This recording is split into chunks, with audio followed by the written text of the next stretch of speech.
Hi, I'm Kevintame, and welcome to the Hacktivist. Today I'm going to be playing my Stimhack 3-core online tournament, the tournament that Fighting Walloon has put on. This is the second tournament that he's done, and this is round 3, and my opponent is Newt. So let's jump right into this match.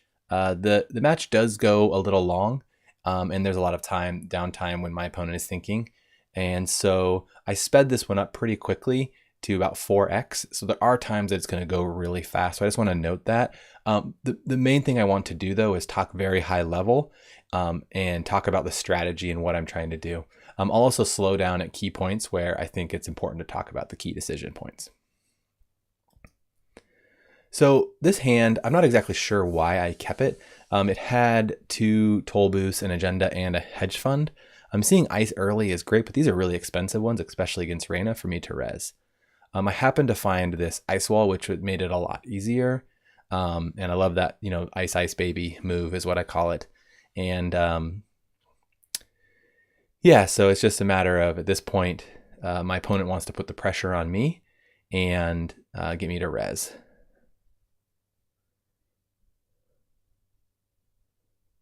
The one thing I do run the risk of with pop-up window is it does make me money over time, and that's really good. However, I can lose off of R&D if my opponent makes lots of accesses.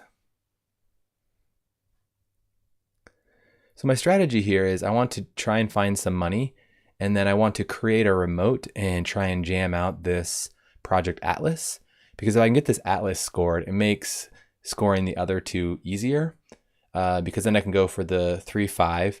The strategy generally is you jam out an early one, then you go for the 3-5, the priority requisition, and then you go for your other, and you keep installing stuff in the remote to force your opponent to keep running through it. And so, yeah, that's kind of like the strategy. And if they get low on credits and they steal an agenda, then you try and do a punitive counterstrike.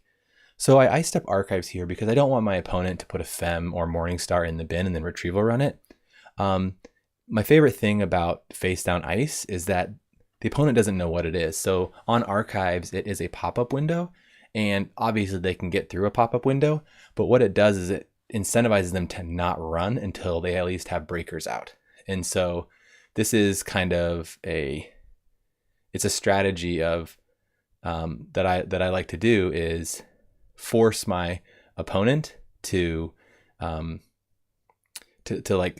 try and guess what it could be. Now my opponent did see my R&D, so they might know.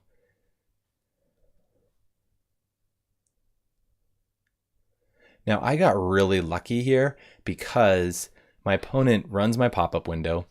I make $2. It costs me $1 to res the pop-up window. And I lost an agenda, but that's okay. But I did get to grab a counter, and I didn't have to res that toll booth. So this is actually that was a really great, it was a great position for me to be in. I don't foresee myself using Lizzie Mills right now. I could have kept on to it, but what I really wanted to do was I wanted to make money more and draw. So my opponent's using Crypsis, which I haven't really seen. And so I was a little surprised by that one. I got lucky there because I did have 2 agendas in. So yeah, I naturally need to ice up with 2 ice, because the downside to Crypsis is that Crypsis, you have to click it up for counters. And so having 2 pieces of ice, they need to have 2 counters on it. So here again, I'm able to quickly score this out. My opponent didn't contest it. And what I really want to do now is I have the money. And so I'm probably thinking at this time, oh, can I put down the Hadrians, and then once I put the Hadrians down, install the priority requisition inside the server. However, that was pretty expensive for me to res that toll booth, and so I'm pretty poor, and so I can't afford to be able to res the Hadrians and the and also res the toll booth. So I want to just score out this hostile takeover to get some money. And if I'm able to find another, so now my strategy is kind of shifting a little bit. If I'm able to find another hostile takeover, it becomes easy because I can then use my Atlas counter to bring out the other hostile. So this force of nature surprised me a little bit. It's a pretty inefficient breaker, and I thought to myself in this moment, if my opponent comes in, they're using force of nature. They could use Crypsis, but I thought, why not try and jam it right now and see what happens? Because what it does is I would have to res it, which would be expensive for me. But the other option is I don't res it and then I do a punitive counterstrike on them.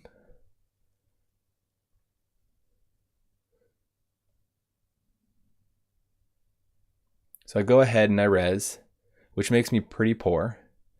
And I'm not, and depending on what my opponent uses,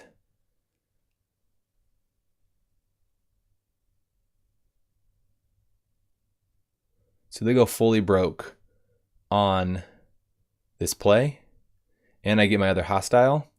I think I might have, I didn't have the money to be able to punitive counterstrike them. And so since I got the hostile, like that's my clearest path to victory, is now all I need to do is, pull in this other hostile takeover.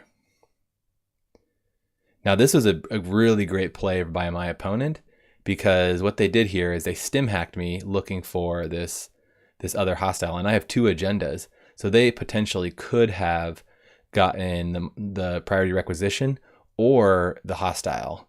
So that was really well played. It baited me. It might have been better for me not to pull the hostile in, because they might not have run into HQ.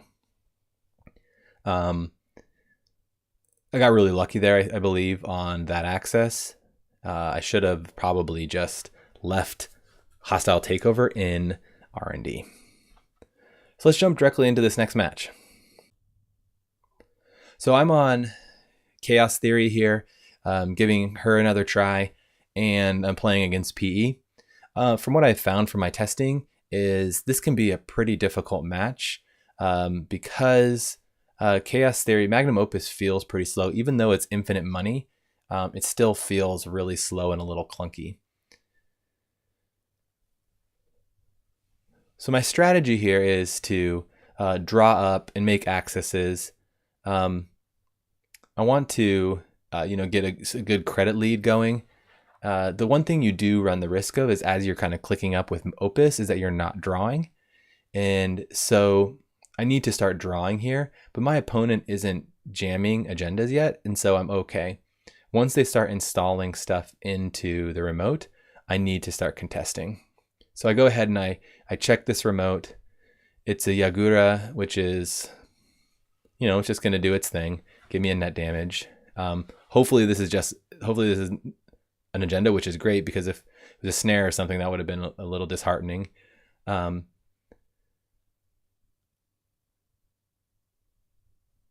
So yeah, that was, it didn't hurt. The punishment wasn't that great for this. So what I'm thinking now is I need to be able to find another breaker, or I want to go start checking HQ. The one thing I do have is I sometimes have a problem with checking HQ because I'm afraid of snare, which like something I should get over. This was a real misplay. I should have went and checked for that. I should have checked that Nisei. I think what I thought, because I thought it could have been a Junebug or an aggressive secretary, which would have been a pain. But my opponent having a Nisei counter really kind of hurts me quite a bit, because the Nisei, it makes me have to run through servers twice, and that I've lost matches in the past because of that.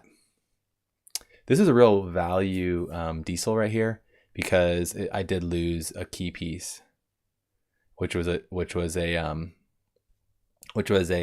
diesel, which would have helped me draw faster.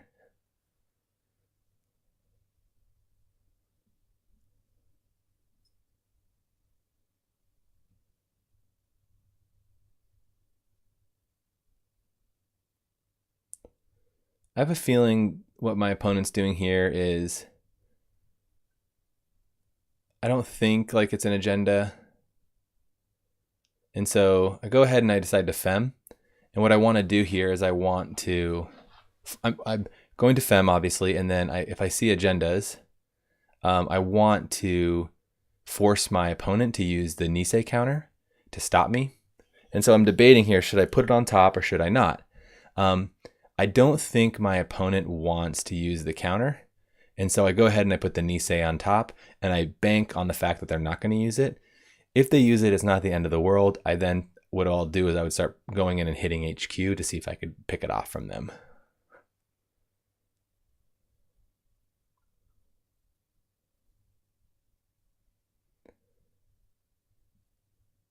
So this is an interesting play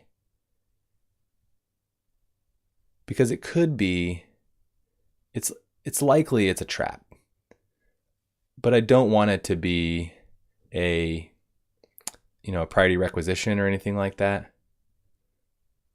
So I go and I check it, or I decide not to check it, and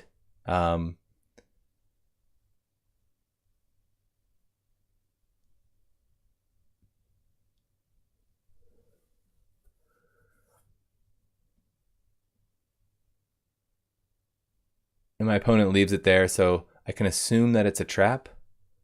So I'm going into HQ to try and disrupt the corp and see like what's going on here. So I'm assuming what's happening is my opponent is using a trick of light. I think running HQ might have been a mistake here. I think what I needed to do was check these servers. Because I had enough clicks, I had enough draw. I can assume one of them's a trap, like a snare. And I can also assume that the other one might be an agenda, which it is, which a real kind of bummer. Like, I just think that was a real big misplay. I shouldn't have run HQ because it wasn't necessary for me to run HQ. My opponent had just spammed out two of something, and I should have just dealt with it. And if it was two snares, like my opponent was so poor, it wouldn't have mattered. This was a very big misplay because I knew my opponent did have, I had seen an ice wall previously and when on the indexing, and I knew my opponent had it and it was most likely what they had installed. And so for me to blind do an indexing, I think it was a huge liability, and I don't have another opportunity to use indexing again. And I think that could have been an opportunity for me to get the final points, and I blew it without either test running or like getting out my proper breakers. The other thing I'm running into now is I'm running into RAM issues or MU issues because of battering RAM. Also, I've taken a very large tempo hit, and I'm only on 3 credits.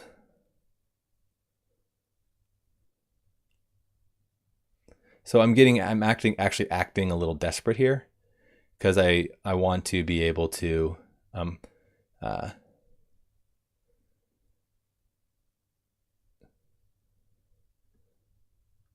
my opponent has so I'm on 2 credits. My opponent has a trap with 2 counters on it. And so, and my opponent also has a trick of light. So what my opponent can do is they can use trick of light to try and score out a Nisei or something else. So here in server 2, I'm assuming it's an agenda because my opponent didn't show me one of the cards from Celebrity Gift. And I imagine that agenda is what is hidden there.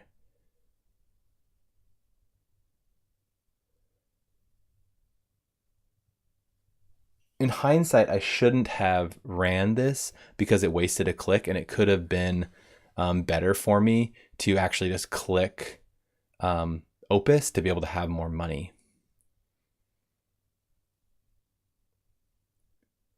Because it didn't really matter what the ice was, because if I have the money to install Fem, That's better. And it's unlikely my opponent might not have put a piece of ice there, because now I have to deal with 2 pieces of ice. And I don't know what that other piece of ice is. So my assumption here is that my opponent has 2, they put an advancement on this. If it was a Nisei or something like that, they would have just used Trick of Light to score it out.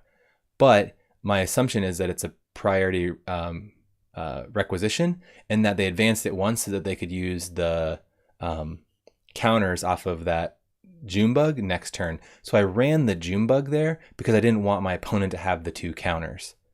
I was lucky there that I was able to keep the battering ram, but what it did is I had to draw up to protect my stuff, and it might have been better for me to click Opus 1 and draw 1 less card, or maybe even draw 2 less cards, because now I'm in a position where it's going to be difficult for me to get into this server. My opponent has put 3 ice up there. They have a Nisei, so I have to run this twice. And so given the amount of credits I have, I don't think I'm able to get in.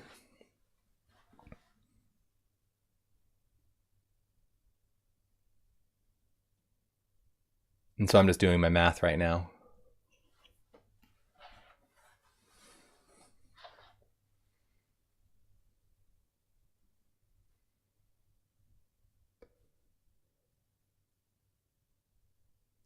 So I have to run on click 2 because I need Nisei to be able to, I need my opponent to be able to use Nisei to stop me.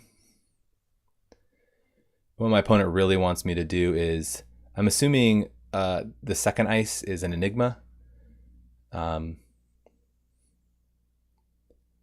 Yep, and so then part of this one is I have to use it twice. I then have to pay 2, and now I am I'm 2 credits short of being able to steal that because my opponent used Nisei. If I had, instead of drawing that extra draw or 2, if I had just used the money, I would have been able to get in, I believe, because that was my assumption as well, is that like my opponent had like a big ice there that they didn't want to res. And so I was just a few clicks shy, or credits shy, to be able to get into that. I think I had a few mistakes there. One of the big mistakes is I didn't check those 2 installed remotes that my opponent had installed. That's a really good tall tale sign that like the opponent is trying to sneak out an agenda and they want you to hit a snare or the agenda, and that's fine. What you do is you just hit diesel or draw up a bunch and then go and check both of them. What I did is I ran HQ, which I drew twice, then ran HQ, and then checked one of the remotes. What I should have done is drawn twice, checked those remotes, and I mean, it would have been fine if I kept the tag as well, because it wouldn't have hurt, because I had no resources or anything installed. The other kind of big mistake there the other kind of 2 mistakes is my opponent was just putting out agendas like the Nisei. I should have contested those a little bit more. I think it's better to be aggressive against PE. Sometimes you're going to get denied and like you're going to be flatlined, and that stinks, obviously. But I think you run carefully, but like run in a way that you don't die, but like still it could be painful and you lose some stuff, but you don't let them sneak stuff out like the Nisei. As soon as I saw that 1 advanced Nisei, I should have ran it, because the worst it could have been was a Junebug. The worst it probably could have been was an aggressive secretary and I lose my Opus, which would have been a bummer, but I just go and dig and find another one, honestly. And because having that token really is a pain for me always in the future. I also was a little nervous about ice. And so I waited a long time having indexing in my hand, and there was only a single piece of ice on R&D for a while. And what I probably should have done is just poked R&D to see what that ice was. I think I was under the fear that Rototurret was around, and I hadn't seen my Fem or anything like that to protect against it. I think Fem is kind of a problem with Rototurret because it's so expensive to install just to deal with Rototurret. You don't want to install it too early. And so I think it would have been better for me to poke R&D early so that I would then be able to then index and be able to hopefully see some agendas. Because whiffing on that indexing, meaning like I hit the ice wall, was a real bad thing. Well, Newt just outplayed me there. The outs that my opponent had were just like not very many, as you can tell, because he was installing agendas naked and just trying to jam things out. He was obviously flooded or something, but it worked in his favor because I didn't check some of them, and then I checked some of the wrong ones when I should have probably been checking everything. Well, thanks so much for watching these games. I've been having a good time playing the core and just kind of getting a feel for the game. If you have any questions or comments about this match, please let me know. And yeah, hopefully to see you next week when I post another Stimhack 3 core tournament. Thanks very much. Bye.